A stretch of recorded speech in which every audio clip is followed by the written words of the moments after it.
This is a pet peeve of mine from watching the shows like Pawn Stars that I'm hoping you can talk about. I see a lot of people bring in like World Championship sports rings, you know, from like a Super Bowl or maybe an NBA championship.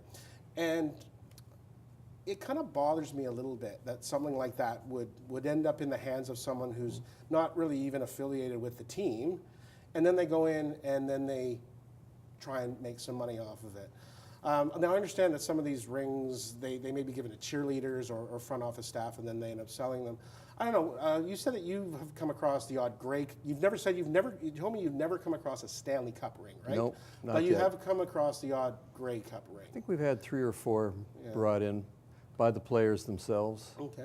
And you're okay with that? Yeah. As long as it's the players, yes. Yes. We know exactly who received it. Yeah. They're standing in front of me, no problem.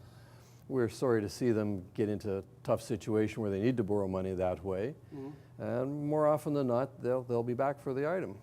Oh, they will? Yes. Oh, they're actually pawning it? Yes. And unlike the American show where everything is buying and selling, they don't show you very much lending. Lending is 95% of what we do. I suppose for people down in the States that maybe buy like an NBA championship ring or a World Series championship ring, I guess if they really love the sport and love the team and maybe feel a connection to it by owning something like that, I can understand that. But I don't know. It's one of those things. I just think it should sort of stay within the team, within the players. You would think so, but there's a huge market for that type of item. And speaking of sports memorabilia, that was a big thing in the '90s. Is that a big thing anymore? Like sports collectibles? Still. It is? The thing that died out was cards. Baseball, hockey, football cards. Jerseys, still a big deal. Autographed jerseys, the rings, game-worn jerseys, game-worn equipment. There's still a huge market for that. And speaking of autographs, that's another thing they do on shows like Pawn Stars. They're always bringing in an expert to authenticate an autograph. What I think is really interesting is you authenticate a lot of your own autographs, don't you? At least the ones that come through your store. Well, the ones for the ties, we know exactly we got them from the people who signed them. That's not an issue. Okay. Other signed memorabilia is always questionable. And half the stuff on eBay is of dubious origin. And you got to be careful. Okay. When people come into the pawn shop, they obviously have the opportunity to actually pawn the item and then pay the loan back and have the item returned back to them. Or they can just sell the item to you. What percentage of people will pawn their item and what percentage will actually want to sell their item? On an average day, we write between 140 and 150 loans. And we probably do 3 or 4 purchases. It's all borrowing or lending, depending on which side you're on. But that's the name of the game. It's about a loan. Does anybody ever come in wanting to pawn an item and you actually kind of like it and maybe you'd like to buy it? And that must be one of the nature of the businesses that items come in that maybe you want to buy and keep for yourself. Me Does that ever personally, happen? yes, but my wife says don't bring anything home unless you're taking something back. I think I have pretty much everything I want right now. Good for you. What are some interesting sports items though that you've had through over the years? I know you're a sports fan. You like hockey. Most recently, we've had a couple of wonderful autographed jerseys come in. We have a Luongo jersey from the Vancouver Olympics, autographed, of course. I think there was also a Kessler jersey from the Canucks from very recently. But don't see a lot of autographed material, unfortunately. We'd like to see more. You know what I also found interesting is that some people will actually use the pawn services as cheap storage.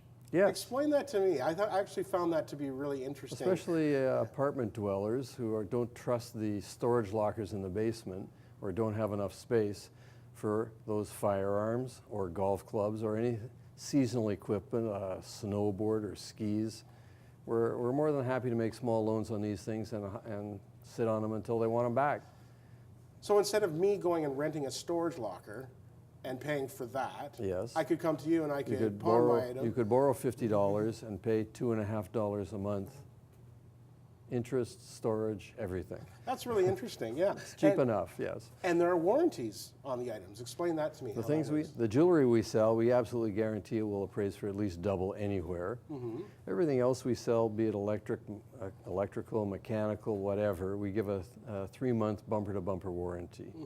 The only thing we can't guarantee is speakers, because they can be blown up at any time. But anything else, we've already checked it out. We know it's perfect, or we're not going to try and sell it. And what's the maximum loan you'll do? We've lent up to $100,000 at one time.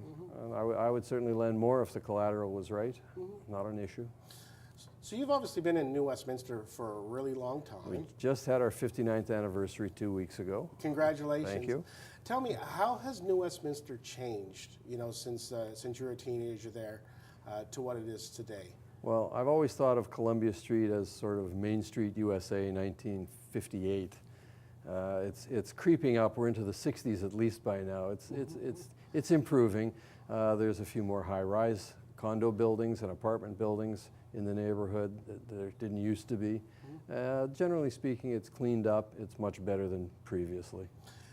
New Westminster SkyTrain Station was a pretty rough place there for a little while, wasn't it? Yeah, there was a lot of drug dealing going on, but that's history. Do you like what's going on there at the New Westminster SkyTrain Station, the shops in New West? Oh, it's all good for everybody on Columbia Street. The more people around, the better it is for everyone. Well, this is your opportunity to make a suggestion to the people who run the shops at Columbia Street. You and I, we were driving by there, and there's a movie theater there, and a number of other businesses. But what do you think the exterior of the shops in New West is missing? This is your opportunity to speak with the people who run it there. Well, I have no suggestions for anybody other than that Cineplex, which has 10 screens and no signage whatsoever as to what's playing. None at all. I find that hard to believe. There should be a big marquee there Even now playing. even a moving billboard that says Theater 1 is such and such and Theater 2 is such and such. Something to give us a clue as to what they got. I hope that they're listening today. Just generally, what are some other businesses you'd like to see pop up in New Westminster? What do you think would just complement what is already there? We need a good grocery store. We need some better restaurants. We need fewer bridal salons, which we seem to have a glut of. I don't know why. But Columbia Street's a great spot. It's far less costly than any other downtown Main Street and any of the suburbs of Vancouver. I know the residential costs are far less than Vancouver or even Burnaby. We're not that far away from downtown Vancouver. We're 25 minutes away.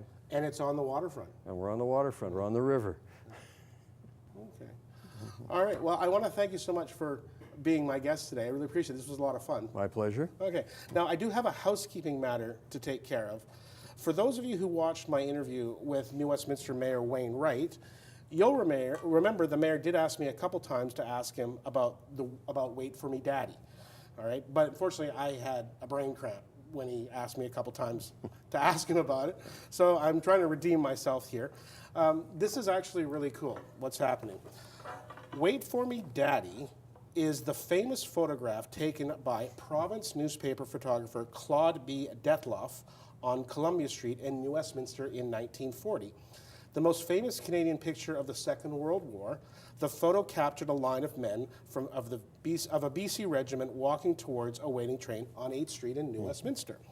The magical moment in time shows a white-haired boy tugging away from his mother's grasp and running towards his father, marching with the row of soldiers. The boy in the photo is Warren Whitey Bernard, and he was 5 years old at the time. Today, Whitey is in his late 70s, and the City of New Westminster has commissioned a public art project to commemorate the Wait For Me Daddy photo. The Wait For Me Daddy Memorial will be a bronze, life-size sculpture created by well-known artists Veronica and Edwin Dam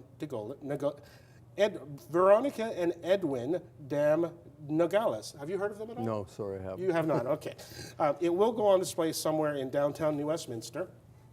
I did talk with New Westminster Councillor Lori Williams, and she says the Wait For Me Daddy Memorial will be placed in situ, which means exact location in this case. Are you familiar with that term, in situ? Yes. Okay, thank you. In this case, it will be placed at Columbia Street and 8th Avenue, where the photo was taken those many years ago, and the unveiling is scheduled for October 4th of this year, says Councillor Williams.